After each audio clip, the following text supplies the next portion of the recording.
రాంచీ వేదికగా సౌత్ ఆఫ్రికాతో జరిగిన తొలి వన్డేలో టీమిండియా విజయం సాధించింది. ఉత్కంఠభరితంగా సాగిన ఈ మ్యాచ్లో 17 పరుగుల తేడాతో గెలిచింది.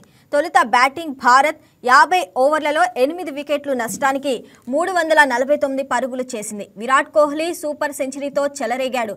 120 బంతుల్లోనే 135 పరుగులు చేశాడు.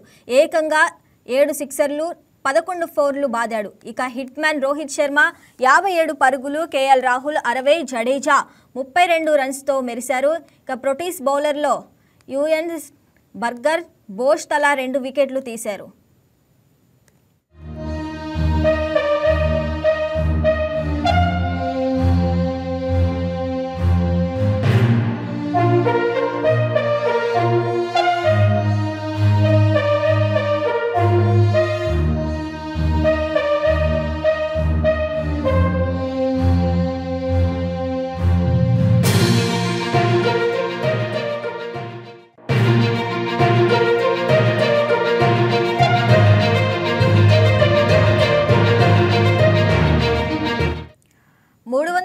పరుగుల భారీ లక్ష్యంతో బరిలోకి దిగిన దక్షిణాఫ్రికా భారత్ను భయపెట్టినంత పనిచేసింది.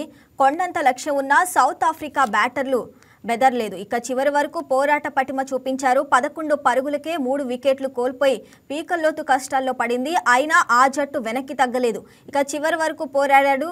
బ్రిస్కే 72, బోష్ 67, బ్రెవిస్ 37, జోర్జీ 39 పరుగులు చేసి అద్భుతమైన ఆట తీరుతో అలరించారు.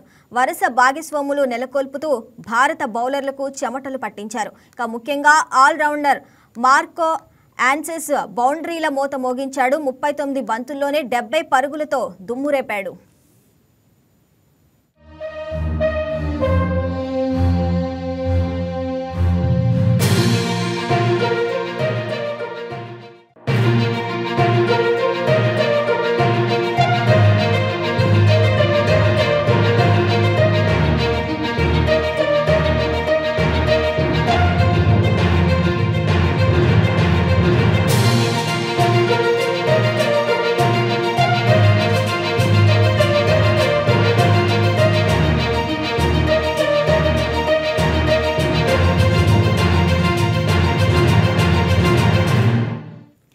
ప్రమాదకరంగా మారిన యాన్సెస్ బ్రిచ్కేలను కుల్దీప్ ఒకే ఓవర్లో అవుట్ చేయటంతో భారత్ ఊపిరి పీల్చుకుంది. కానీ బోష్ మాత్రం టైలెండర్లతో కలిపి నిలకడగా ఆడుతూ దక్షిణాఫ్రికాను గట్టెక్కించే ప్రయత్నం చేశాడు.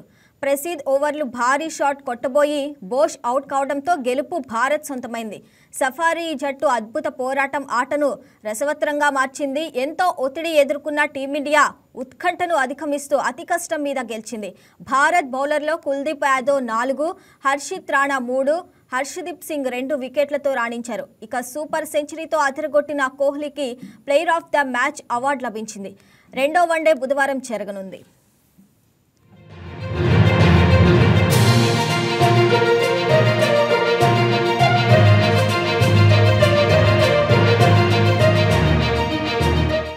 ఈ వీడియో మీకు నచ్చినట్లయితే లైక్ కొట్టి షేర్ చేసి మా వైకే టీవీ ఛానల్ని సబ్స్క్రైబ్ చేయండి.